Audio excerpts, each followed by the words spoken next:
चर्चा कर चुका हूं व्यक्तिगत समाज कार्य की अवधारणाओं को लेकर। ध्यान रखना आप लोग, व्यक्तिगत समाज कार्य की अवधारणा में आपको परिभाषा बता चुका हूं, उद्देश्य बता चुका हूं और विशेषताएं बता चुका हूं, प्रकृति बता चुका हूं। आप सभी से सोशल केस वर्क में कहाँ से प्रश्न बनाए जाते हैं वो बता चुका हूं। आज मैंने ये MPPSC का जो सिलेबस है यूनिट नंबर 2 उसमें समाज कार्य की विधियों में दिया हुआ है प्राथमिक विधि, जिसमें केस वर्क है। तो केस वर्क में अब ऐसा नहीं कि केवल केस वर्क पढ़ के छोड़ दीजिए। तो MPPSC कहती है कि इस केस वर्क में आप उसके इतिहास को भी पढ़िए, आप इतिहास को भी पढ़ने के लिए बोलता है। और आज चंद्रेश जी का एक क्वेश्चन आया हुआ था और वो क्वेश्चन था, इनका प्रश्न था JR बनर्जी को लेकर। ठीक है, तो मैं आप सबको बता दूं, कल की जो मैंने PDF दिया है उस स्टार्ट में मैंने ग्रेस मैथ्यू का नाम बताया था इम्पोर्टेंट, फ्रेडलैंडर का नाम इम्पोर्टेंट और H पार्लियामेंट का नाम इम्पोर्टेंट बताया था, उसे याद रखिएगा।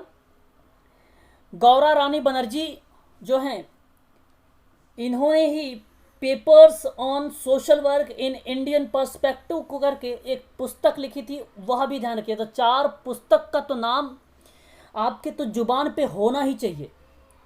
पहली बात तो ग्रेस मैथ्यू का नाम आपको दिमाग में होना चाहिए। ग्रेस मैथ्यू क्या है? An introduction to social case work, ये आपको ध्यान रखना है। H पार्लियामेंट की बुक, पुस्तक का नाम जो है सोशल केस वर्क है, प्रॉब्लम ऑफ सॉल्विंग प्रोसेस, ये तो आपको याद ही रखने हैं। प्लस में आपको याद रखना फ्रिडलैंडर का इंट्रोडक्शन टू सोशल वेलफेयर। अब लग रहा मुझे आप लोगों के लिए ट्रिक बनानी पड़ेगी इस पुस्तकों को लेकर भी, मुझे ऐसा फील हो रहा है। ठीक है, तो चलो नेक्स्ट वाली जो क्लास होगी मैं पुस्तक पर भी ट्रिक लेकर आ जाऊंगा। ठीक है, हाँ आवाज भाई कोई म्यूट हुआ था क्या? अनम्यूट मत। नहीं जी, माइक ओपन करें। नहीं नहीं प्लीज़ आप हाँ ठीक है, ठीक है। तो ये चीज़ आपको ध्यान रखना है यहाँ पर। तो फ्रिडलैंडर के बारे में और पार्लियामेंट, मैथ्यू और बनर्जी जी के बारे में आपको ये 4 पुस्तक याद रखना है। और कुछ जो भी पुस्तक इंपॉर्टेंट होगी मैं उसके लिए ट्रिक लेकर आ जाऊंगा। ठीक है ना भाई? अच्छा, ये था समाज कार्य के कल के बारे में। आज मैं शुरुआत करने चल रहा हूँ इसमें अमेरिका में व्यक्तिगत समाज कार्य के इतिहास को लेकर। देखिएगा, बात पहले समझिएगा। मैंने आप लोगों से सबसे पहले भी चर्चा कर चुका हूँ कि 19वीं शताब्दी में, सन 19वीं शताब्दी में ओजानम नाम के एक व्यक्ति ने व्यक्तिगत समाज कार्य की शुरुआत की थी। व्यक्तिगत समाज कार्य की शुरुआत की थी। आप ये जानते हैं, अगर आप UGC के पास, आपके पास पुरानी बुक होगी तो वहाँ पे आपको डेटा में मिल जाएगा, जहाँ पर कुछ इंपॉर्टेंट फैक्ट लिखे होते हैं, उस किताबों में वहाँ पे लिखा हुआ है। ठीक है, और मैं आप लोगों से चर्चा कर रहा हूँ 19वीं शताब्दी के अंतिम समय में अमेरिका में निर्धनता, रोग, बेरोजगारी समस्या सामान्य रूप से फैली हुई थी। देखिए समस्याएं, तो अब अमेरिका की बात की जाए तो मैंने आप सबको बताया था कि 1935 में जो समाज सुधार करके एक अधिनियम लाया गया, एक आंदोलन लाया गया, जिससे लोगों को समाज की मुख्य धारा से जोड़ा गया। 1535 की बात कर रहा हूँ, 1530 की बात कर रहा हूँ। 1531 में क्या किए गए भाई? रूल्स बनाए गए, कुछ नियम बनाए गए। इतिहास जब मैं आप लोगों को पढ़ा रहा था समाज कार्य के इतिहास में, तो उसमें मैंने आप लोगों को अमेरिका के बारे में, मील का जो पत्थर था वहाँ पर चर्चा किया था, अमेरिका के मील के पत्थर के बारे में, कि अमेरिका में किस तरीके से समाज कार्य का चर्चा हुआ। ठीक है, तो यूरोपीय सामंतवादी ने इसी चीज़ को, देखो पहले स्टार्ट किस तरीके से यूरोपियों में किया गया था। ये मैं यूरोप की जो बात कर रहा हूँ, ये UK की बात कर रहा हूँ। तो सामंतवाद को, जो निर्धन लोग थे उनकी आर्थिक रूप में, देखो जब कभी मैं बात करूँ सामंतवाद की, जब कभी भी यूरोपीय बात हो तो आप ये एक बात याद रखना, 1348 और ये 1348 में, 1348 में यूरोपीय सामंतवाद ने निर्धनों को लेकर आर्थिक रूप से अधिक राहत की बात की थी। तो उनके लिए इंग्लैंड वालों ने निकाला था कुछ अधिनियम, कुछ कानून, कुछ कार्यक्रम, नीति। इनके माध्यम से लोगों को समाज के मुख्य धारा से जोड़ा। और आप भली भांति तरीके से जानते हैं कि अमेरिका कम नहीं है कॉपी करने में। नकल करने में नंबर 1 है अमेरिका वाले भी। तो अमेरिका ने क्या किया भाई कि हर चीज़ को तो कॉपी करती थी, तो उसने भी 19वीं शताब्दी में भी कॉपी कर लिया। सिमिलर किसकी कॉपी किया था? यूके की ही। अब इसने जो 19वीं शताब्दी में जब अमेरिका वालों ने ये चीज़ों को लेकर आए, तो इन्होंने कहा, देखा अपने यहाँ कि निर्धनता बहुत ज़्यादा है, गरीबी है, बेरोजगारी है, समस्याएं हैं। उन सभी चीज़ों को निजात दिलाने के लिए अमेरिका ने school of social economics open किया। अमेरिका ने स्कूल ऑफ सोशल इकोनॉमिक्स क्या किया? स्टार्ट किया। तो स्कूल ऑफ सोशल इकोनॉमिक्स में जब पहली बार स्पीच दिया गया, तो वो एक नाम था बर्नार्ड। क्या नाम था? बर्नार्ड। नाम क्या था? बर्नार्ड। ध्यान सुनिएगा। तो बर्नार्ड ने कहा भाई, इसने अपना कुछ स्टेटमेंट रखा कि जो बीमार, दरिद्र और अनाथ और वृद्ध और निराश्रित लोग होंगे, उनकी ज़रूरतों को पूरा करना चाहिए। ये बात अमेरिका में स्टार्ट हो गई। तो उन सभी समस्याओं को निजात दिलाने के लिए विभिन्न प्रकार के अमेरिका के द्वारा कानून लाए गए थे। वर्जीनिया कॉलोनी में कानून लाए गए थे सैनिकों को लेकर, अमेरिका की बात कर रहा हूँ। एलिजाबेथन का कॉपी कर लिया। अच्छा, ये कॉपी कब किया? ये कॉपी किया 1942 में। ध्यान से सुनिएगा मेरी बात को, 1942 में। अब एलिजाबेथन तो 1601 है, आप तो नाम यही सुनते होंगे, लेकिन ये तो 1601 एलिजाबेथन पुअर लॉ जो है वो किसका 1601 है? तो यूके का है भाई। बात समझ रहे हैं? तो इसने एलिजाबेथन ने 1642 में, सॉरी यहाँ पे 16 होगा, 19 नहीं होगा, 16 होगा, 16 होगा, है ना, 1692 होगा। 1601 वो है तो 1642 ये होगा, ठीक है। तो एलिजाबेथन ने निर्धन कानूनों के लिए एक प्रतिरूप दिया, और वो जो प्रतिरूप था, उस प्रतिरूप को कहा गया था प्लाईमाउथ कॉलोनी। Plymouth colony. और फिर उसके बाद उसने बेरोजगारों के लिए, पराश्रित व्यक्तियों के लिए ध्यान देते हुए प्रो स्टेट ऑफ एथिक्स लाया। प्रो, आप लोग लिखते रहिएगा भाई, है ना, प्रो स्टेट करके एक एथिक्स लाया अमेरिका ने। और ये अमेरिका ने जब ले आया, तो इसको ले आया था 1650 में, 1650 में अमेरिका लाया। अभी मैं आ रहा हूँ 19वीं शताब्दी पर अमेरिका को लेकर, ठीक है ना, बात को समझते चलिए। बस ये चीज़ें हुई तो कुछ सुधार हुआ, लेकिन पूर्ण रूप से सुधार नहीं था तब भी। तो अमेरिका वाले ने एक मैसाचुसेट्स का नाम सुना होगा आप लोगों ने, जो कि एग्जाम में बहुत सारा कई बार प्रश्न पूछा गया है ये, ठीक है, मैसाचुसेट्स को लेकर। और ये जो मैसाचुसेट्स था ना, वो दास्ता इकरारनामा था। वो क्या था? दास्ता इकरारनामा।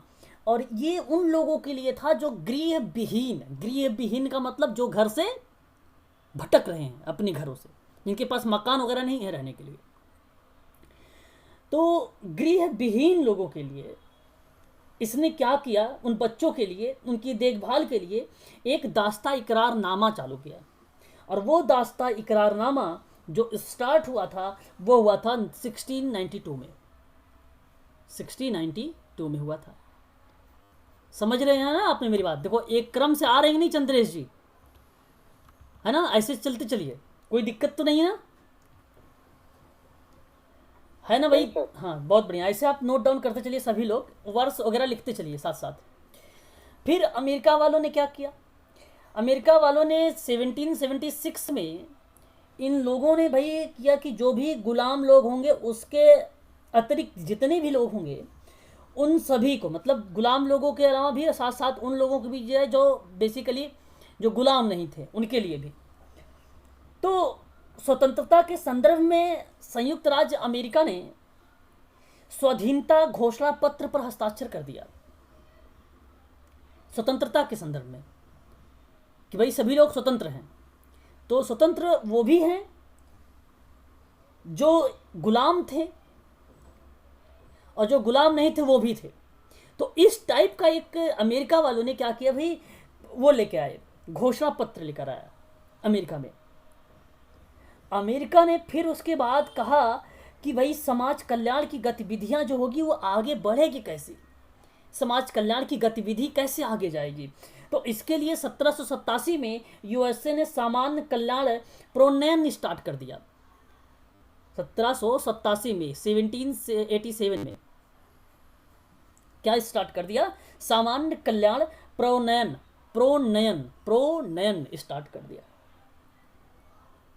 इसी तरीके से विभिन्न प्रकार के जो कार्य हैं स्टार्ट होते गए आगे, और आज आ गया 19वीं शताब्दी।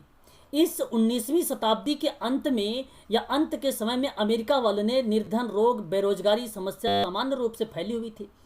तो इन समस्याओं को देखने के लिए नाम आता है भाई बर्नार्ड का। तो बर्नार्ड ने 1995 में क्या किया, बर्नार्ड ने 1995 में क्या किया कि जो एक समिति बनाई और उस समिति का नाम रखा दान संगठन समिति। बर्नार्ड ने उस दान संगठन समिति में निर्धन के निजी और धार्मिक प्रत्युत्तरों को व्यवस्थित किया उसने, बर्नार्ड ने, और व्यवस्थित करके उनको गठित किया, और गठित करके स्वैच्छिक जितने भी कार्यकर्ता थे उनमें क्या किया, समाज के उन सभी को समाज की मुख्य धाराओं से जोड़ा। तो आर्थिक रूप से भी इन लोगों की मदद किया, सामाजिक आर्थिक वर्गों के बीच की जो दूरी थी उसको समाप्त कर दिया इसने। अच्छा, इसका लक्ष्य की अगर मैं बात करूं तो अमेरिका और इंग्लैंड दोनों का 1886 में दोनों लोगों ने आवासन गृह की स्थापना की थी, दोनों लोगों ने एक ही समय में। तो आप ये कह सकते हो ये कॉपी नहीं कर पाया, हो सकता है ऐसा आप कह सकते हो, ऐसा आप यहां पे कह सकते हो। फिर आगे अगर मैं बात करूं तो विशेष रूप से बड़े बड़े नगरों में बेरोजगारी की समस्या अधिक थी।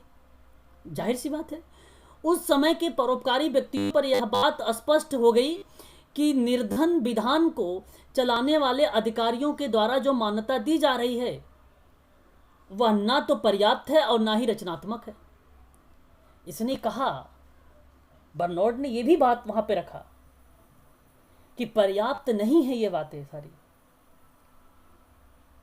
तो शिकागो का जो स्कूल ऑफ इकोनॉमिक्स मैंने बताया अभी आपको गरीबों के लिए, वही देखो मैं एक चीज बताऊं आपको, एक 19वीं शताब्दी की अगर बात हो तो याद रख लीजिए आप लोग, शिकागो का स्कूल ऑफ इकोनॉमिक्स गरीब की बात हो रही है यहां पर, उन गरीबों के कार्यरत व्यक्तियों के लिए मुहैया प्रोवाइड करने की बात करता था अमेरिका वाले। ठीक है, तो यह बात आप याद रखना। बेसिकली वो उतना बेनिफिट्स नहीं हो पाया, उतना फायदा नहीं हो पाया, उतनी सहायता नहीं मिल पाई, और ना ही उतना ढंग से या कोई रचनात्मक कोई एक्टिविटी हो पाई। तो फिर विभिन्न प्रकार को माध्यम से रखते हुए तो उस तरीके से समाज कार्य, जैसे आपने नाम सुना होगा इंडिया के अब्राहम फ्लेक्सन का नाम 1915 में, कि इन्होंने कहा समाज कार्य अभी भी एक व्यवसाय के रूप में नहीं है। तो उस कोटेशन को ध्यान में रखते हुए अमेरिका वालों ने भी अपने विचारों को प्रस्तुत किया, और जिसमें ज़रूरतमंदों की सेवाओं का धार्मिक पक्ष के बारे में सोचा, धार्मिक पक्ष के बारे में अमेरिका वालों ने सोचा। तो यह स्पष्ट हो गया कि परोपकारी संस्थाओं के बीच सहयोगी के अभाव के कारण एक दूसरे के कार्यों एवं कार्य क्षेत्रों के विषय में सूचना मिल पाती, और परिणाम स्वरूप जो कुछ परिश्रम किया है वह धन व्यय होता है, वह अधिकतर व्यर्थ हो जाता है। कार्यों को द्वितीय वृत्ति के कारण कुछ क्षेत्रों में आवश्यकता से अधिक संस्थाएं भी कार्य करने लगी। तो उस तरीके से इन लोगों ने क्या किया, सोशल स्कूल ऑफ इकोनॉमिक्स गरीबों के माध्यम से वहाँ पर उन लोगों ने क्या किया कि भाई गरीब जो लोग हैं उनको समाज की मुख्य धारा से जोड़ा। प्लस में उसने क्या किया, थ्योरीज अपनाई कि समाज कार्य अभी भी व्यवसाय के रूप में नहीं है। शिक्षा, रोजगार, मतदान इत्यादि चीज़ों को कॉन्सेप्ट रखा। ज़रूरतमंदों को लेकर आर्थिक अनुदान की बात करने लगा। ये अमेरिका ने ये सारी चीज़ें करने शुरुआत कर दी। तो इन्होंने, अमेरिका वालों ने किया कि भाई अच्छा ये काम होगा कैसे, ये काम होगा एक संगठन के माध्यम से। ये काम कैसे होगा, संगठन के माध्यम से होगा। तो अमेरिका का एक चैरिटी ऑर्गेनाइजेशन सोसाइटी है जो बुफेलो की है। अब यहाँ से आपकी कहानी स्टार्ट होती है। तो 19वीं शताब्दी में 1877 में चैरिटी ऑर्गेनाइजेशन सोसाइटी आंदोलन की स्थापना कर दी इसने। कहाँ पर? बफेलो में स्थापना कर दी इसको। कहाँ पर की थी बताइए? बफेलो में। तो 19वीं शताब्दी के इन्होंने आयोजन जो कार्य किए वो व्यक्तिकरण में सहायता प्रदान करने के लिए किया। व्यक्तिकरण मतलब समझ रहे हैं ना, हर एक व्यक्ति यूनिक होता है, इसलिए हर एक व्यक्ति को ध्यान में रखकर उसकी आवश्यकताओं को पूरा किया गया। तो मुख्य रूप से जो बल दिया गया चैरिटी ऑर्गेनाइजेशन सोसाइटी में, धन भोजन जुटाने पर बल दिया इसने। तो उस समय एडवर्थ डेनिसन, चार्ल्स लोच, एक्टिविया हिल इत्यादि जो नेता थे, उन नेताओं ने की एक अहम भूमिका आई इसमें। है प्रीति मैडम? प्रीति मैडम है कि नहीं है भाई? प्रीति जी हो? तो इन लोगों ने भाई हाँ ये हमने चैरिटी ऑर्गेनाइजेशन की 1869 में सन पढ़ा था, आप 77 बता रहे हैं। देखो तो ये 1869 हमने पढ़ा था कि नहीं ध्यान सुनिए, मेरी बात को ध्यान से सुनिए। अमेरिका में ये स्टार्ट हुआ 1877 में, और अमेरिका वाले करते थे हर एक कॉपी हर चीज़ को। तो 69 का तो वो यूके का है, अभी यूके का आएगा, इंग्लैंड का भी आएगा आने वाले टाइम में, अभी सामने है, ये अमेरिका का बता रहा हूँ। तो अमेरिका में भी वही चीज़ एक्टिवा हिल टाइप की जो एक थ्योरीज थी, जो एक सिद्धांत बनाए गए थे कि लोगों की मदद की जाए, लोगों को वो किया जाए। तो इस तरीके की जैसे अंग्रेज लोग, जैसे चार्ल्स लोच और एक्टिवा हिल जैसे अंग्रेज जो नेता थे, वो व्यक्तिगत सेवा कार्य के सिद्धांतों पर अपना अग्रणी विचार दिया है। और ये बात कहा है अंग्रेज की जब मैं बोल रहा हूँ तो अंग्रेज का मतलब है इंग्लैंड। अंग्रेज जब मैं बोल रहा हूँ तो इसका मतलब है इंग्लैंड। यहाँ पर 1877 को तो मैं नहीं कहूँगा ना अंग्रेज, मैं तो यहाँ पर यूएसए का नाम ले रहा हूँ, ठीक है। तो आप यहाँ पर ये चीज़ें जो है उनकी थ्योरीज को भी ये सब क्या कर लेते हैं, कॉपी कर लेते हैं। उनकी थ्योरीज को ये क्या कर लेते हैं, कॉपी कर लेते हैं।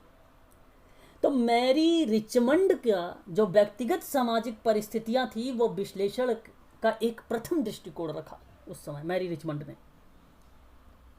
तो धर्मों के द्वारा निर्धनों की सहायता को प्रोत्साहित किया गया। पश्चिमी देशों में वैयक्तिक समाज कार्य का प्रारंभ किया गया और इसका पता लगाना मुश्किल था, परंतु इसका विकास करते करते धीरे धीरे एक स्तंभ के रूप में नींव रखी दी गई। ठीक है, तो यहाँ आपको मैंने 2-3 बातें बताई हैं जो अब आपको ध्यान रखना है। पहली बात कि जो व्यक्तिगत सहायता है इसकी शुरुआत 19वीं शताब्दी में ही की गई, वो जाना हमने। पहली बात आपको ध्यान रखना है जो एग्जाम में प्रश्न बना सकता है। दूसरी बात आपको ये ध्यान में रखनी है कि अमेरिका ने क्या किया है भाई, कॉपी किया है ना, हर चीज़ का। इंग्लैंड का जितनी भी थ्योरीज या जितने भी नियम रूल रेगुलेशन चलते थे उसका कॉपी कर लेता था। तो 1895 में 1895 में, ये दूसरी बात है, 1895 में शिकागो का स्कूल ऑफ इकोनॉमिक्स गरीबों के साथ कार्यरत व्यक्तियों के लिए व्याख्यान मुहैया कराना प्रारंभ कर दिया। ये दूसरी बात थी। कब? 1895 में। 1895 में 1642 तीसरी बात, 1642 में आपको यह ध्यान रखना है कि एलिजाबेथन के निर्धन कानूनों का प्रतिरूप एक विधान पारित किया और उसका नाम रखा था प्लाईमाउथ कॉलोनी। ये तीसरी बात आपको यहां से ध्यान रखनी है, समझते चलिए। फिर उसके बाद 1995 में भी ये चैरिटी ऑर्गेनाइजेशन सोसाइटी तो थी ही 1877 में। उसके बाद भी उसने क्या किया, दान संगठन समिति निर्धनों के लिए निजी रूप में और धार्मिक रूप में कार्य करने के लिए बर्नार्ड ने 1995 में उस पर भी बात की। और यूके और अमेरिका का एक आवासन गृह है जो सामाजिक आर्थिक वर्गों के लिए है, और ये 1886 में क्या किया गया था, ओपन किया गया था 1886 में। और उसके बाद 1877 में चैरिटी ऑर्गेनाइजेशन सोसाइटी जो थी अमेरिका की थी, वो फैलो की। आपको ये ध्यान रखना है, वो फैलो की। ये इतनी बातें आप लोगों को इस पैराग्राफ से ध्यान रखना है जो कि अपने आप में क्वेश्चन बनाते हैं ये सारे के सारे। चलिए आगे बढ़ते हैं। हमें पहले भी पता हो चुका है कि आंदोलन के आधार पे थॉमस के विचारों पर था और इस आंदोलन का आधार विचार था सार्वजनिक निर्धन सहायता में अपने उद्देश्य में असफल थे और शरणार्थी का इस प्रकार पुनर्वास होना चाहिए कि वह अपना और अपने परिवार का भरण पोषण कर सके। तो हालांकि चैरिटी ऑर्गेनाइजेशन सोसाइटी हो या विभिन्न प्रकार के संगठन हो या दान समितियां हो, इन सभी के माध्यम से क्या किया गया, लोगों को समाज की मुख्य धारा से जोड़ा गया, लोगों को स्वावलंबी बनाया गया, लोगों को ऐसा बनाया गया कि वो अपने परिवार की देखभाल कर सकें। इस तरीके की गतिविधियां जो है आंदोलन के माध्यम से विभिन्न प्रकार के, अमेरिका में आंदोलन भी चलाए गए थे, जैसे इंडिया में चलाए गए हैं तो क्या अमेरिका में नहीं चलाए गए होंगे, तो अमेरिका में भी चलाए गए थे वो आंदोलन। उन आंदोलनों के माध्यम से लोगों को समाज की मुख्य धारा से जोड़ा गया, उनको, गरीब लोगों को, ठीक है। तो फिर उसके बाद क्या हुआ, देखो, इस उद्देश्य की पूर्ति के लिए आंदोलन इस बात की व्यवस्था करता था कि निर्धन घर जाकर, निर्धन के या निर्धनों के घर जाकर उसका परीक्षण किया जाए और उन्हें परामर्श दिया जाए, ठीक है, और उचित कार्यों से जो अनुचित कार्य होंगे उसको रोका जाए और उचित कार्यों के लिए उनको मोटिवेट किया जाए, आर्थिक सहायता दिया जाए उनको।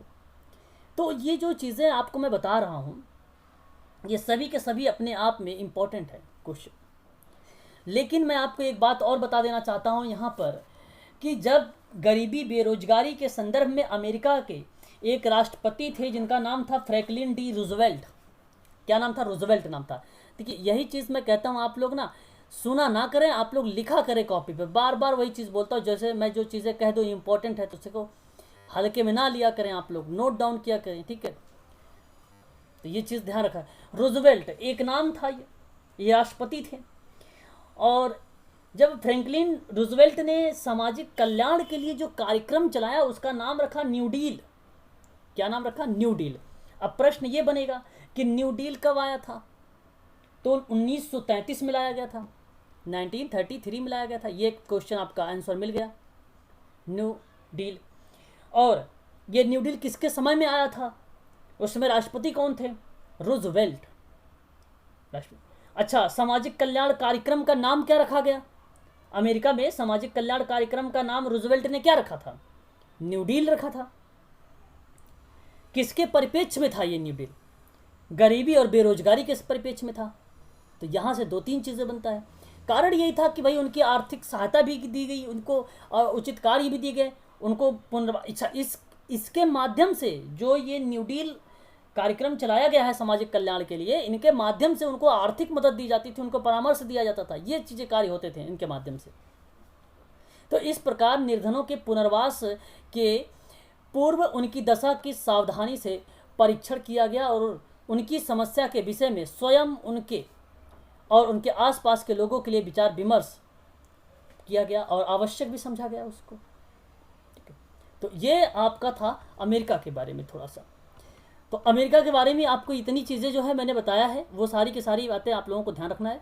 देखिए यहाँ पर देखो 1917, और मैंने आप लोगों से 1917 के बारे में, देखिए जो स्टार्ट हालांकि किया गया, अगर अमेरिका में बात करूं तो वो 19वीं शताब्दी में ही किया गया था, लेकिन अगर उससे पहले भी बात किया जाए व्यक्तिगत समाज कार्य को लेकर पश्चिमी देशों की जब बात होती है तो 16वीं शताब्दी आ जाती है। और 16वीं और 17वीं शताब्दी में एक नाम आता है सेंट विसेंट डी पॉल, तथा 19वीं शताब्दी में आयोजन के जो कार्य थे वो व्यक्तिकरण में सहायता प्रदान करने की बात करता था। सिमिलर बात वही थी जो विसेंट डी पॉल का था, वही 19वीं शताब्दी में भी थी वही बात, व्यक्तिकरण की सहायता इसमें भी दी जा रही थी उसमें, ठीक है। तो वहाँ पर आत्मनिर्भर आत्मनिर्धारण जैसी एक्टिविटी चलाई जा रही थी।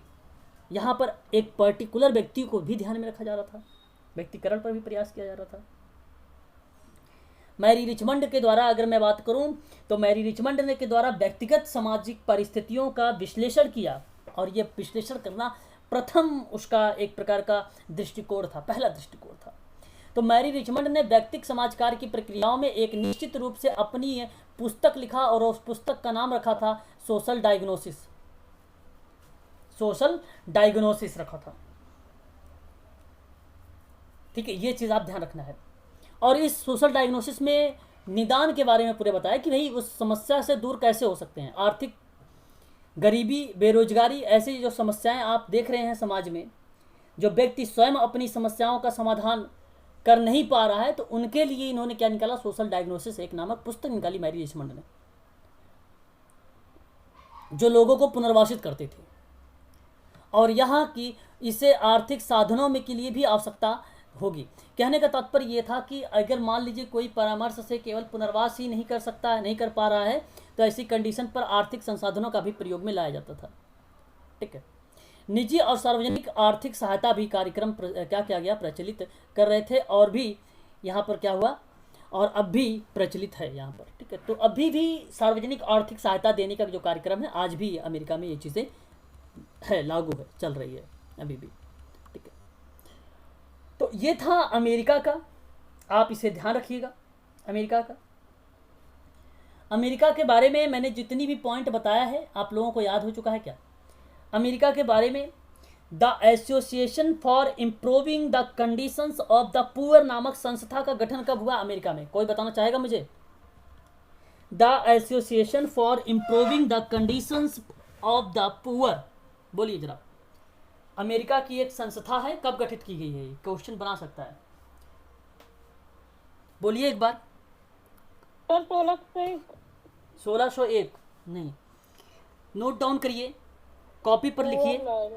एक बार आप लोग लिखिए, एक बार आप लोग अपने कॉपी पर भी लिखिए कि the association for improving the conditions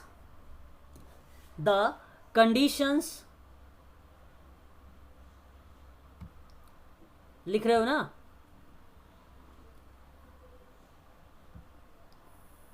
हाँ, the conditions of the poor, इसका गठन अमेरिका में 1843 में हुआ था, 1843 में हुआ था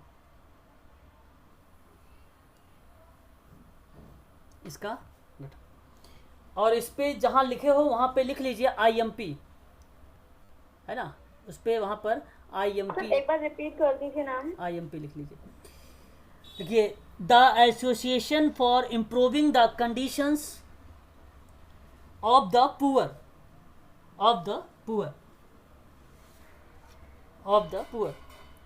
अमेरिका में यह संस्था कहती थी, जानते हैं क्या? यह संस्था बोलती थी कि गरीबों की समस्या को पहले की अपेक्षा अधिक व्यक्तिगत ढंग से क्रियान्वित किया जाए। क्या काम था इसका? जो भी गरीबों की समस्या थी उनको व्यक्तिगत ढंग से क्रियान्वित किया जाए। व्यक्तिगत मतलब होता है केस वर्क, समझ गए आप लोग? आप पढ़ रहे हैं, केस वर्क पढ़ रहा हूँ, आप सब पढ़ रहे हैं, है ना? आप सभी लोग केस वर्क पढ़ रहे हैं, इसलिए केस वर्क के पॉइंट ऑफ व्यू से भी इसको नोट डाउन करते चलिए। और दूसरी बात लिखिए, चैरिटी ऑर्गेनाइजेशन सोसाइटी जो थी वो 1877 में लाई गई थी, उसका विकास किया गया था। और ये विकास जो किया गया था व्यक्तिगत सेवाओं का गठन करने के लिए किया गया था। व्यक्ति जितने लोग होंगे उन सभी व्यक्तियों की जो सेवाएं होंगी उसका गठन को लेकर बात की गई थी। तो स्वयं सेवक निर्धन लोगों की आवश्यकताओं का आकलन करना, उनके संपर्क में रहना, ये चैरिटी ऑर्गेनाइजेशन सोसाइटी करती थी। ये था इतिहास आप सबका। ठीक है, बात करते हैं अब हम लोग। अच्छा, एक चीज़ और आपको बता दूं, यहाँ पे एक नाम आता है मित्र भेंटकर्ता, अमेरिका का ही है, बता देता हूँ। फ्रेंड विजिटर नाम सुना है? बताइए जी सर। क्या है फ्रेंड विजिटर? बताइए। चलो मैं बताता हूँ। देखो, जो फ्रेंड विजिटर था USA का, वो बेसिकली जो यूज़ में लाया गया था वो मित्र भेंटकर्ता को लेकर था। मित्र भेंटकर्ता का तात्पर्य जानते हैं आप लोग क्या होता है? कि लोग एक दूसरे की मदद करें, लोग एक दूसरे को मार्गदर्शित करें, लोग एक दूसरे की आवश्यकताओं की पहचान करें और उनकी आवश्यकता के अनुसार कार्य करें। ये था सोशल वर्क में। बात समझ रहे हैं ना आप लोग मेरी? बोलिए।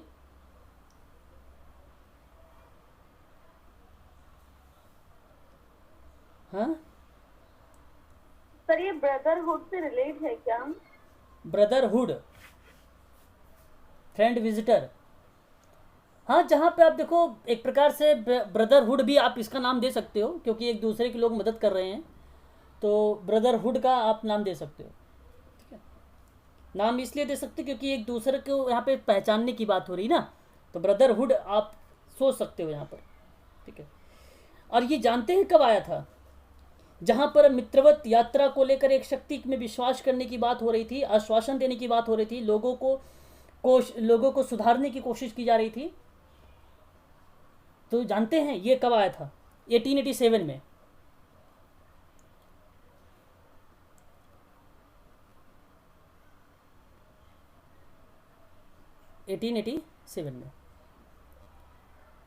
ठीक है, तो मित्र भेंटकर्ताओं के बाद में एक संवैधानिक अभिकर्ता के रूप में आए, और जो अभिकर्ता लोग थे, जैसे आप लोग अभिकर्ता ही हो, तो ज़रूरतमंद व्यक्तियों की आवश्यकताओं का निर्धारण किया जाता था वहाँ पर।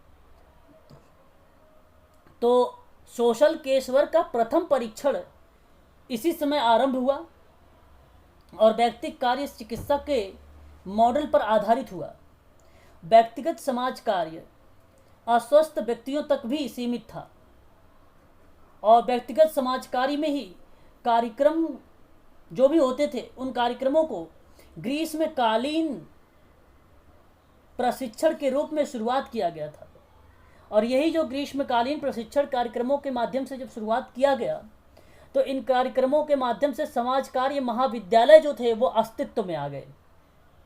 महाविद्यालय जितने थे वो क्या आ गया? अस्तित्व में आ गए सारे के सारे। ठीक है, तो ये चीज़ आपको ध्यान रखना है यहाँ पर। ठीक है, व्यक्तिगत समाज कार्य। ठीक है, 1930 में आर्थिक मंदी के दौरान व्यक्तिगत समाज कार्य को आर्थिक कारकों पर विचार किया गया। आर्थिक कारक पर कब विचार किया गया था? यूएसए में आर्थिक कारक पर कब विचार किया गया था? 1930 में किया गया था। 1930 में किया गया था। 1930 में।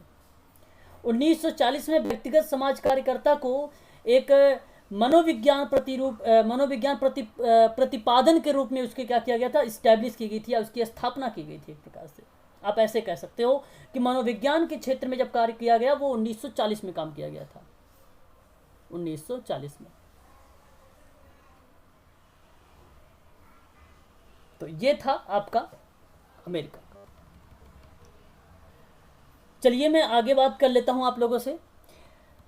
देखो, मध्यकाल में जो है इंग्लैंड में जो गरीब थे, उन गरीबों लोगों की सहायता करना, या चर्च के माध्यम से उनकी सहायता करना, धार्मिक भावनाओं से प्रेरित होकर उन्हें असहाय, अंधों, लंगड़ों और रोगियों की सहायता करना। कहने का तात्पर्य ये हुआ कि मध्यकालीन के समय में, मध्य समाज कार्य के दौरान यूरोप में यानी इंग्लैंड में विभिन्न प्रकार के कार्य किए गए। और इंग्लैंड में सबसे बड़ी बात है 1215। 1215 जानते हैं क्या है ये? 1215 का बताइए कोई। सर मैग्ना नहीं सर। शाबाश, बहुत बढ़िया, किसी ने बोला है मैग्ना कार्टा। तो इंग्लैंड में जो मैग्ना कार्टा महाधिकार केवल अभिजात या कुलीन लोगों के लेकर था, इसकी स्थापना की गई 1215 में। 1215 में याद रखिएगा। इंग्लैंड में ही प्रथम निर्धन राहत प्रदाता विधान जारी किया गया। वृद्ध और निर्धन व्यक्तियों की भिक्षाटन की अनुमति दी गई थी इंग्लैंड में कि भाई भिक्षा मांगो। 1531 में अनुमति देती। और फिर उसके बाद इंग्लैंड में 1600 जब एक आया, तो उसने क्या किया कि आश्रित व्यक्तियों की जो बुनियादी आवश्यकताएं थीं उस पर ध्यान दिया। शारीरिक सक्षम निर्धनों को कठोर सजा दी। संघर्ष किया धार्मिक और आध्यात्मिक प्रभावों पर। बहुत सारा कार्य किया, है ना। बात समझ में आई? बताइए। तो ये एक प्रकार से जो आपको मैं बता रहा हूँ, ये सारे के सारे इंग्लैंड का था। तो कुछ सहायता जो दी गई थी वो कार्य चर्च का था। चर्च अच्छा, बेसिकली चर्च जैसे एलिजाबेथन तो 1601 में आया, 1601 में एलिजाबेथन आया, लेकिन इसके आने से पहले किसकी भूमिका है देखो, चर्च की। इंग्लैंड में गरीबों की सहायता का कार्य जो था चर्च का था पहले। तो चर्च के माध्यम से भाई क्या हुआ, जो विसेंट डी पॉल आप देख रहे हैं 16-17 शताब्दी में, मैंने बताया है अभी, उन्होंने समाज कल्याण के इतिहास में रुचि रखने वाले व्यक्तियों पर विचार भी किया, प्रोत्साहित भी किया उनको। मानव जाति के उदय के साथ साथ उन्होंने विभिन्न प्रकार के कार्यक्रम को भी स्टार्ट किया था, लेकिन वो कार्यक्रम थे वो चर्च के माध्यम से थे। विसेंट डी पॉल का 16वीं-17वीं शताब्दी में किसका नाम था? विसेंट डी पॉल का था, ठीक है। तो उन्होंने विभिन्न प्रकार के कार्य किए और समाज कल्याण के संदर्भ में कुछ कर्तव्यों के बारे में बात किया। जैसे डिकॉन्स के बारे में बताया था मैंने आप लोगों को, याद है किसी को? डिकॉन्स एक पीडीएफ है डिकॉन्स की, आपने देखा भी तो होगा पीडीएफ को, उस पर लिखा रहा होगा डिकॉन्स सेज करके था एक, एक करके था ओझा करके था, एक खनक था, पैराबैलानी था। ये सारे के सारे उस समय क्या हो रहे थे भाई, एलिजाबेथन कल्याण जो कानून आया था उससे पहले की बात थी ये सारी की सारी। यूनाइटेड किंगडम जिसको आप यूके कहते हैं, औद्योगिक और आधुनिकोत्तर में सामाजिक कल्याण की भूमिकाएं अहम रही थी उसकी।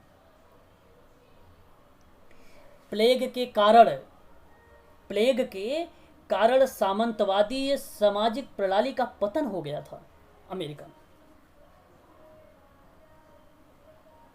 ठीक है। और इसी के परिणाम स्वरूप जो भी खेतिहर लोग थे, किसान लोग थे, उनके बारे में क्या किया गया था भाई, बातचीत की गई और उनको सैनिक के रूप में जो है एक प्रकार से उनको समाज की मुख्य धारा से जोड़ा गया, उनको मुहैया कराया गया विभिन्न प्रकार के कार्यक्रम। तो इंग्लैंड ने 1530 में क्या किया था, एक और भी काम किया था 1530 में उसने वृद्ध के लिए, बीमार व्यक्तियों के लिए चर्च और मठ बनवाए। 1530 में क्या हुआ था, वृद्धों के लिए, बीमार व्यक्तियों के लिए चर्च और मठ और चिकित्सालय जैसे और भिक्षुक गृह जैसे चीजों का प्रावधान निकाल दिया अमेरिका, वहां पे यूके वालों ने। और फिर उसके बाद यहाँ पर आ जाते हैं हम लोग 1601 में, और यही जो 1601 देख रहे हैं आप, यह कानून पारित हुआ निर्धनता को लेकर एलिजाबेथन का। और इसमें 3 प्रकार के रूपों में बात की गई कि एक अक्षम निर्धन को स्वैच्छिक भिक्षुक गृहों में सामंजस्य बनाना है, उसको सामंजित करना है, उसको लाना है। उसमें शारीरिक रूप से जो सक्षम निर्धन थे उनको कार्यों को प्रेरित करना है। शारीरिक रूप से जो सक्षम निर्धन थे और भगोड़े को सुधार गृह में दंड दिया जाना चाहिए। ये 3 बातें थी इनकी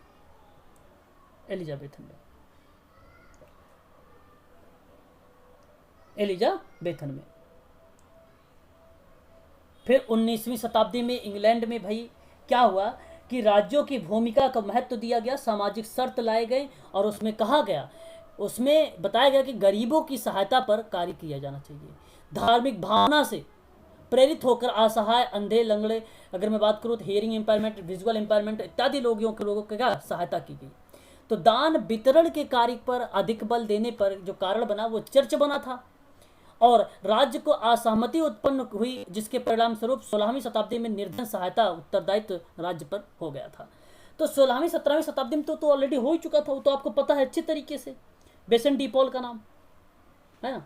तो वो हुआ। उसके बाद इन्होंने क्या किया कि निःशुल्क शिक्षा, स्वच्छता और विभिन्न प्रकार की जैसे क्रूरता निरोध तथा बाल संरक्षण अधिनियम इत्यादि जो है बच्चों के सुरक्षा के लिए भी प्रावधान निकाला इंग्लैंड वालों ने विभिन्न प्रकार के प्रावधान भी निकाले। तो 1800 के आसपास इंग्लैंड में एक नए स्वैच्छिक अभिकरणों का उदय हुआ था, जिसमें शामिल किया गया था पुलिस को, न्यायालय को, मिशनरी को, महिला को, आवास संगठन को, विश्वविद्यालय को, चिकित्सालय को, दान संगठन को, इत्यादि चीज़ों को क्या किया गया था, उसमें शामिल किया गया था। अब आप देख रहे हैं यहाँ पे एलिजाबेथन धनहीन के लिए कानून, और 1601 तो आपको पता ही है इसमें। और इसमें 3 चीज़ें आती हैं जो मैं बता चुका हूँ: अक्षम निर्धन, शारीरिक रूप से सक्षम निर्धन, शारीरिक रूप से सक्षम निर्धन या भगोड़े सुधार गृह में दंड दिया जाना चाहिए। इन 3 चीज़ों पर बात किया था, और यहाँ पर आप वही चीज़ें देखेंगे जो मैंने आपको बोल चुका हूँ। ठीक है, ठीक है। इन सारी चीज़ों के बारे में एलिजाबेथन कानून में ये बातें जो है जिक्र किया गया। पुअर लॉ अमेंडमेंट एक्ट आया। पुअर लॉ अमेंडमेंट जो एक्ट आया वो कार्यवाही निवासियों के दुर्व्यवहार, उचित स्वच्छता का अभाव, जैसे मैंने अभी आपको बोला कि निःशुल्क शिक्षा, स्वास्थ्य, स्वच्छता, कार्य दशाओं से संबंध में कानून और परिवार कानून जो है उसको लेकर आया गया। तो उसके परिप्रेक्ष्य में ही है जो यहाँ पर आप देख रहे हैं पुअर लॉ अमेंडमेंट एक्ट। इसमें अनैतिकता को, उचित स्वच्छता का जो अभाव है उसका, जो दुर्व्यवहार है उसका, जो भ्रष्टाचार है वो, उसके लिए एक एक्ट गठित किया यूके में 1882 में। उस एक्ट का नाम है पुअर लॉ अमेंडमेंट एक्ट। बस आपको ये ध्यान रखना है यहाँ पर। पॉइंट नंबर 2 है गया ना? बताइए जरा, हो रहा है कि नहीं सही? थॉमस, जी सर। हाँ, नाम आपने सुना होगा थॉमस का, सुना है थॉमस चॉमर्स का नाम? नहीं सुने हो तो देखिए, अब सुन लीजिए आप लोग यहाँ पर। ठीक है, इसका भी नाम, ये व्यक्तिगत समाज कार्य की ऐसी प्रक्रियाओं में इसका नाम आता है जहां लोगों को समाज की मुख्य धारा से जोड़ने का काम करता है, जहां लोगों को मोटिवेशन देने की बात करता है, जहां भ्रष्टाचार खत्म करने की बात करता है, जहां स्वतंत्रता प्रदान करने की बात करता है। और ये सारे के सारे काम जो है किसके माध्यम से हो रहे हैं? थॉमस चामर्स के माध्यम से हो रहे हैं। थॉमस चामर्स के माध्यम से ये कार्य सारे के सारे किए जा रहे हैं। आपको ध्यान रखना है ये सारी बातें। अब ध्यान से सुनिए। इसके अनुभव के आधार पर दान पद्धति को कटु आलोचना की, क्योंकि जो यह व्यवस्था थी वो निर्धनों में आचार्य भ्रष्टाचार को प्रोत्साहित करती थी, स्वावलंबन की इच्छा को निर्बल बनाती थी। और इसका संबंध में थॉमस चामर्स ने कुछ सुझाव दिए। दुर्गति के प्रत्येक मामले में भली भांति तरीके से जांच करनी चाहिए, ये उनका एक थॉमस चामर्स का जो था वो स्टेटमेंट था। वो इस तरह की गतिविधियां और आत्मलंबन या आत्म जो अवलंबन है उसमें संभव ना हो तो उससे संबंधित मित्रों और पड़ोसियों को अनाथ, वृद्ध, बीमार और अपंगों की सहायता के लिए प्रोत्साहित किया जाना चाहिए। ये थे थॉमस चामर्स का कोटेशन, ये थे। और उस समय मैं आपको एक और बात बता दूं, आपने नाम सुना होगा एक अधिनियम जो इंग्लैंड का बहुत ही फेमस रहा। और फेमस रहने का मतलब ये रहा कि वो चर्चित में रहा। वो एक्ट का नाम जानते हैं आप लोग? उस अधिनियम का नाम जानते हैं? कौन सा अधिनियम था? क्रूरता एक अधिनियम था। उस अधिनियम को लाया और उस क्रूरता अधिनियम के माध्यम से लोगों को समाज की मुख्य धारा से जोड़ा। अनाथ, वृद्ध, बीमार और मित्रों और पड़ोसियों और अनाथों और वृद्ध, बीमार, अपंगों की सहायता के लिए प्रोत्साहित किया था कि इनके साथ क्रूरता नहीं होना था, यानी क्रूरता निषेध अधिनियम था वो।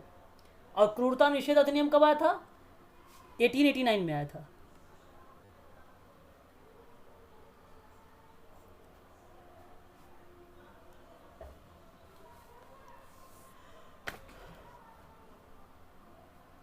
ठीक है। यदि मैं बात करूं तीसरी बात पर, तो यहां पर देखिए, यदि निर्धन परिवारों की आवश्यकता इस प्रकार पूरी ना की जाए तो उससे कुछ धनाढ़ नागरिकों से उनके निर्वाहन से संबंधित स्थापित करना चाहिए। यानी कहने का मतलब है कि उनके लिए अगर नहीं हो पा तो आर्थिक सहायता भी आप उन्हें प्रोवाइड कर सकते हैं। ये था दान। थॉमस चामर्स को दान, जिसमें भिक्षा कार्यक्रम का व्यवहारिक अनुभव होने से दान की अवधारणा को परिवर्तन करने की बात किया। दान की अवधारणा में तो दान की अवधारणा जो थी वो जब लाया तो उसने कहा कि दान की अवधारणा में जो पवित्र ना लाने, मतलब पवित्रन यहाँ पे लिखा हुआ है, आई थिंक लाने में काफ़ी योगदान रहा, मतलब पवित्र यहाँ पर होना चाहिए, पवित्रन नहीं, ठीक है ना, पवित्रन होना भी चाहिए, ये भी सही था, लेकिन यहाँ पे परिवर्तन हो, शायद ये परिवर्तन है, तो परिवर्तन लाने का काफ़ी योगदान रहा। तो योगदान कैसे में रहा? दान की अवधारणा में रहा। तो जो दान की अवधारणा है वो किसने लाया है? थॉमस चामर्स ने लाया है। आप याद रखना, दान की अवधारणा किसने लाया है? थॉमस चामर्स ने लाया है। जो आप दान संगठन समिति का नाम सुनते हैं उसमें थॉमस चामर्स का ही योगदान है, थॉमस चामर्स का ही योगदान है, ठीक है, ये चीज़ आप ध्यान रखिएगा। तो ये चीज़ें आपको ध्यान रखनी है। और यहाँ पर देखिए, तो यहाँ देखो लिखा हुआ है एक चीज़, देखिए यहाँ पर लिखा हुआ है, देखो थॉमस चामर्स के अग्रणी कार्यों के 50 वर्ष बाद लंदन में चैरिटी ऑर्गेनाइजेशन सोसाइटी आई। कब? 1869 में, 1869 में आई। और इस सहायता का जो मूल सिद्धांत या उद्देश्य था, कार्यक्रम के माध्यम से लोगों को समाज के मुख्य धारा से जोड़ना, लोगों को जो असहाय लोग हैं उनकी मदद करना, विभिन्न प्रकार के कार्यक्रम जो है संचालित करना, इस तरह की कार्य जो है चैरिटी ऑर्गेनाइजेशन सोसाइटी में स्टार्ट की गई, ठीक है।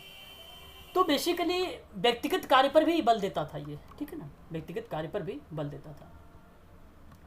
John Harvard and Elizabeth fry, ये 17वीं 18वीं शताब्दी की बात है। और उस शताब्दी में इंग्लैंड के जो कारागार थे, उन कारागारों की व्यस्तता बहुत अस्त व्यस्त थी।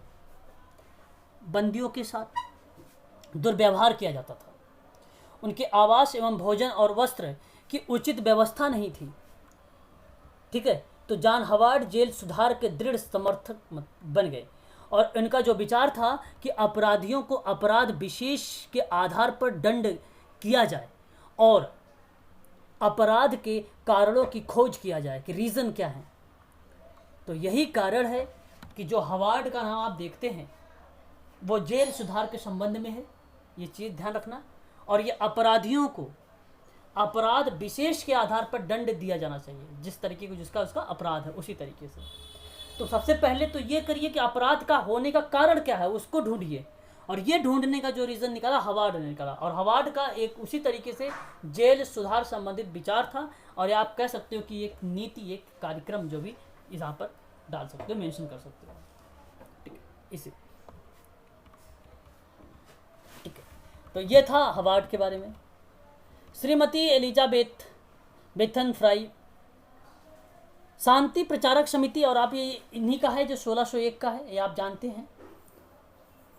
इन्होंने समिति के माध्यम से सदस्य होने के कारण न्यूगेट जेल, जिसे धरती पर नरक कहा जाता है, का निरीक्षण कर जेल में ही बच्चों के लिए विद्यालय का आरंभ कर दिया था।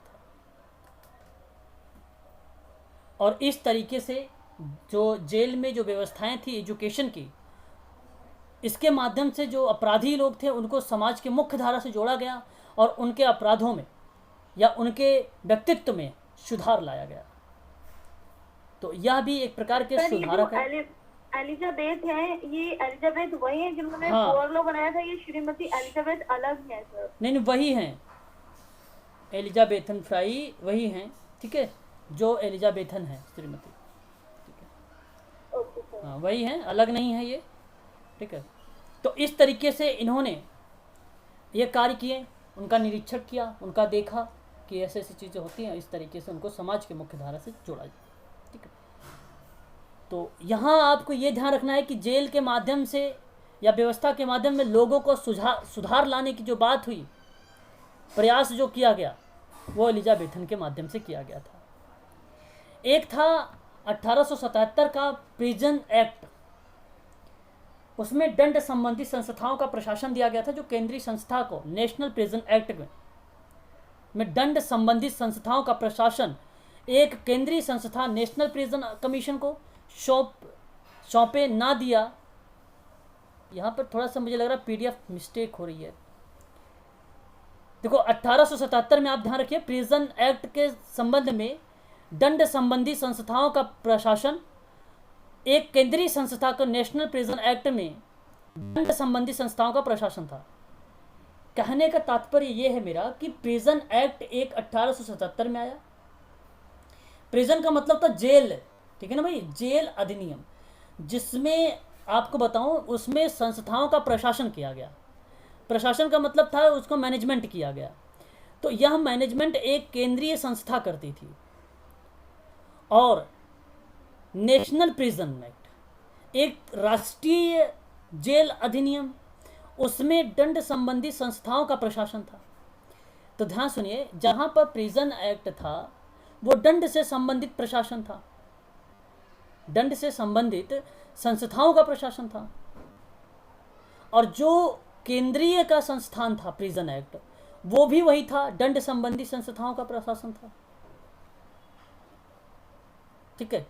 तो जो कारागारों थे, जो श्रमिक लोग थे, जो उसके अंदर मैं ये कह सकता हूँ वहाँ पर कि जो लोग श्रमिक थे या जो अपराधी थे, उनको सुधार लाने के लिए ये प्रिजन एक्ट लाया गया था।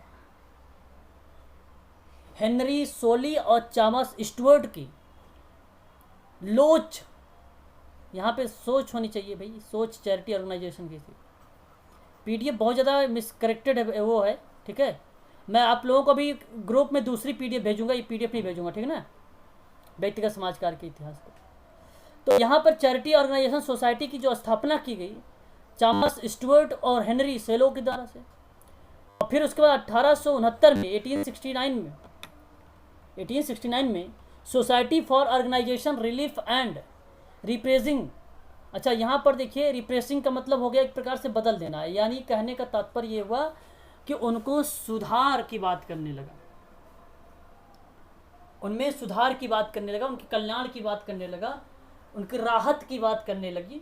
ये 1869 की सोसाइटी। तो इस संगठन का मूल श्रेय जो जाता है वो हेनरी सोली को जाता है, हेनरी सोली को जाता है। 1868 में व्यक्तिक और सार्वजनिक परोपकारी समितियों का माध्यम से कार्य करने का जो तरीका था उसको अपनाया गया था। 1868 में व्यक्तिगत जो लोग थे उनके साथ कार्य करने को लेकर अपनाया गया था। तो व्यक्तिक सार्वजनिक परोपकारी समिति के माध्यम से कार्य विधियों के बीच में, ठीक है, समन्वय स्थापित करने के रूप में जो है कार्य का यहाँ पर निर्माण किया गया, या विभिन्न प्रकार के कार्य जो है किए गए। व्यक्तिगत को रख के ध्यान में, व्यक्तिगत सार्वजनिक को ध्यान में रखते हुए 1868 में कार्य हुआ था। और उसके बाद वहीं से जब चैरिटी ऑर्गेनाइजेशन इंग्लैंड का था 1869 का, तो उसमें एक इसका लक्ष्य बन गया था, उद्देश्य बन गया अलग से, ठीक है। तो चैरिटी ऑर्गेनाइजेशन सोसाइटी के ये लक्ष्य है कि व्यक्तिगत तरीके से भी उसको क्या करेगा, मदद करेगा। तो ये बन गया था उसका स्थापित, ठीक है। तो ये था इंग्लैंड के बारे में, ठीक है। बाकी सारे वही हैं, एलिजाबेथन पुअर लॉ वगैरह आपको यही सारे मिलेंगे, ठीक है। देखिए यहाँ पर एक और नाम आता है एडवर्ड डेनियस और एडवर्ड करके। यह 1887 में माइल डंड रोड की फिलपॉट स्ट्रीट में रहने लगे थे। और यहाँ तक कि इन्होंने स्कूल की स्थापना की, रात्रि में ही वे स्कूल में पढ़ने का कार्य करते थे। देखिए एक नाम है ये एडवर्ड डेनिस जो हैं, ये नाम है समाजकारी में।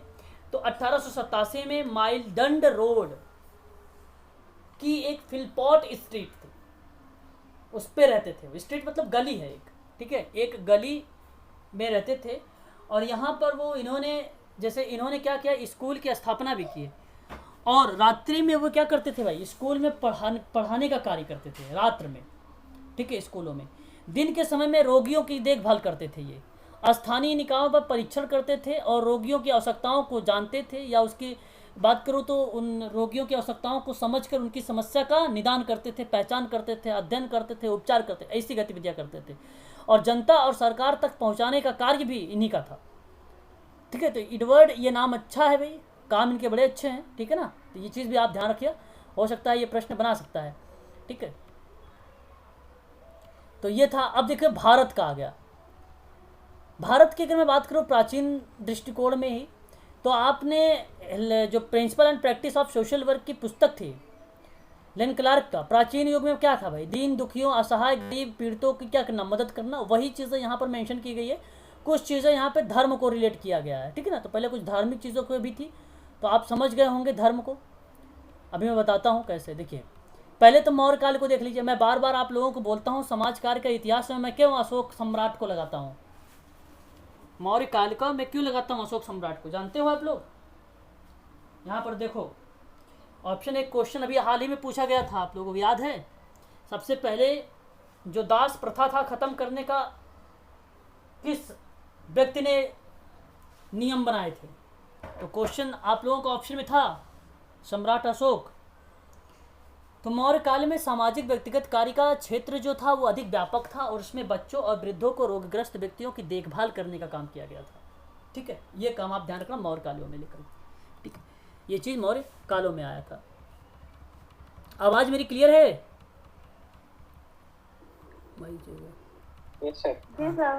इस्लाम, देखो इस्लाम कार्य की बात करें तो इस्लाम तो आप जानते हैं धर्म के माध्यम से, चर्च के माध्यम से, इत्यादि चीज़ों से उनको समाज की मुख्य धारा से जोड़ना।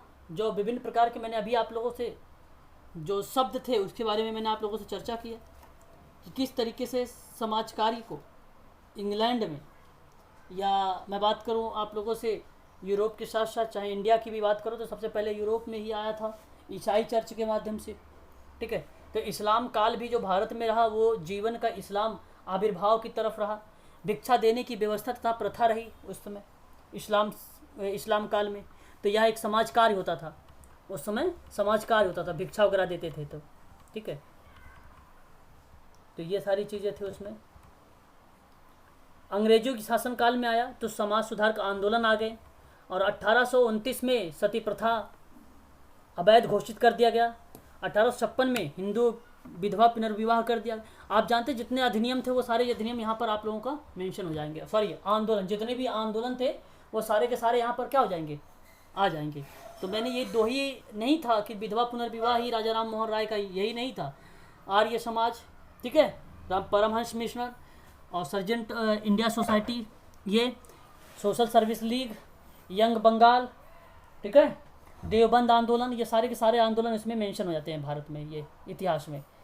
भारत में 1936 में पहले ही सामाजिक व्यक्तिगत कार्य को लेकर ऐच्छिक कार्य को समझा गया और पहली बार 1936 में पहली बार समाज कार्य को व्यावसायिक शिक्षा का दर्जा प्रदान हुआ इस संस्थान को।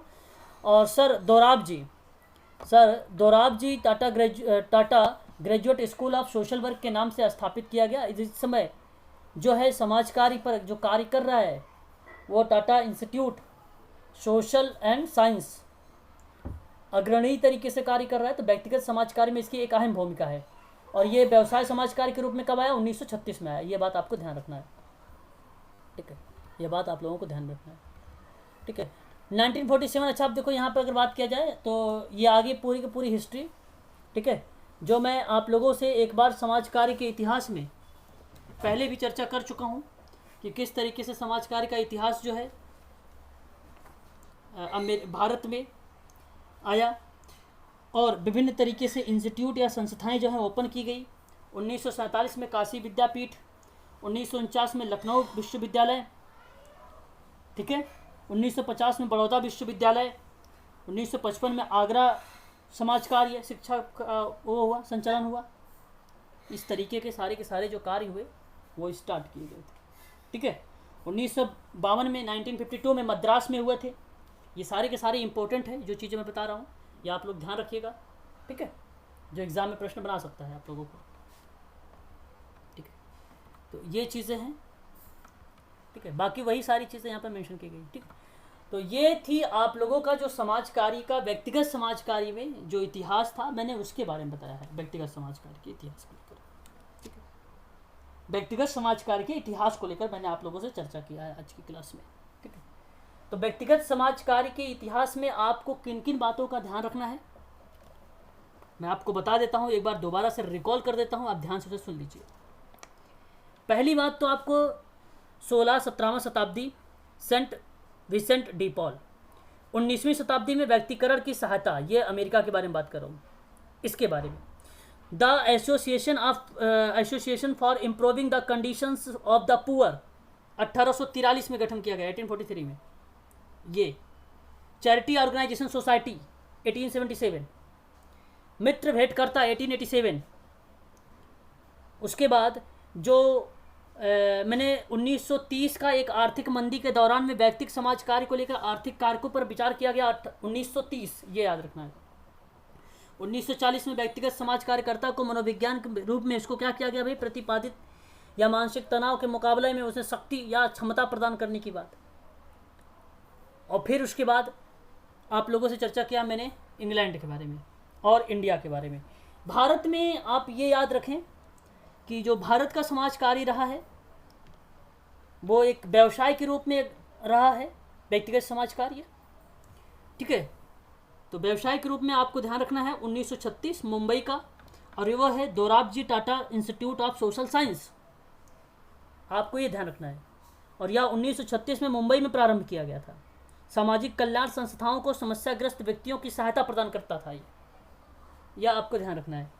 सुधार लाना, सामाजिक आर्थिक जीवन का विकास करना, किसी समाज कार्यकर्ता के लिए सामाजिक आर्थिक विकास और सामाजिक अभ्यास में शामिल समस्याएं जो परस्पर जुड़ी होती हैं, उन्हीं समस्याओं को क्या करना है भाई, हमें निदान करना है, ठीक है। तो ये चीज़ें आप लोगों को ध्यान रखनी है, ठीक है ना। तो ये आप लोगों का जो था व्यक्तिगत समाज कार्य में, यह आप देखे रहिएगा, ठीक है। नोट्स अगर आप लोगों ने बनाया है तो बहुत अच्छी बात है, ठीक है। कल मैं आप लोगों से समाज कार्य की, देखो अब यहाँ से आप लोगों का व्यक्तिगत समाज कार्य की जितनी भी चीज़ें थी वो सारी की सारी चीज़ें जो है यहाँ पे समाप्त हो चुकी हैं, ठीक है ना। अब व्यक्तिगत समाज कार्य में आप लोगों का एक सिद्धांत है, जो मैं समाज कार्य के सिद्धांत बता चुका हूँ, जो समाज कार्य का सिद्धांत बता चुका हूँ वही व्यक्तिगत समाज कार्य का सिद्धांत भी है, ठीक है। एक बार उसे ज़रूर देख लेना आप लोग, ठीक है ना, उससे आपका बहुत ही कॉन्सेप्ट जो है क्लियर हो जाएगा, ठीक है। और आगे जो मैं कराऊंगा कल वो पढ़ाऊंगा ग्रुप वर्क, और देखूंगा अगर केस वर्क में कुछ और भी रहेगा तो उसको भी मैं करवाऊंगा, ठीक है ना, ठीक है। बताइए कोई डाउट है तो पूछिए, हाँ कोई डाउट वगैरह है तो आप लोग पूछिए।